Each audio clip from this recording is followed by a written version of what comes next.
ಇಲ್ಯಾರೋ ಇದ್ದಾರೆ. ಗುರುರಾಜ ಕೋಡ್ಕಣಿ ಯಲ್ಲಾಪುರ ಅವರ ಥ್ರಿಲ್ಲರ್ ಕಿರುಕಥೆಗಳ ಸಂಕಲನದಿಂದ ಆಯ್ದ ಕತೆ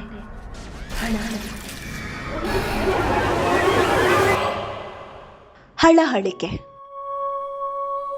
ಅದು ನಡುರಾತ್ರಿಯ ಹೊತ್ತು. ದೂರದಲ್ಲೆಲ್ಲೋ ನಾಯಿಯ ಊಳಿಡುವಿಕೆಗೆ ಮುದುಕನಿಗೆ ಎಚ್ಚರವಾಗಿತ್ತು. ಮಲಗಿದಲ್ಲೇ ಮುದಿಯ ಕಣ್ಣು ಬಿಟ್ಟರೆ ಘೋರ ಕತ್ತಲು. ಎದ್ದು ಕುಳಿತುಕೊಳ್ಳಲು ಪ್ರಯತ್ನಿಸಿದ ವೃದ್ಧ ಕೊಂಚ ಮಿಸುಕಾಡಿ ಸುಮ್ಮನಾದ. ಹೆಚ್ಚಿದ ಧಗೆಗೆ ಅವನಲ್ಲೊಂದು ಅಸಹನೆ.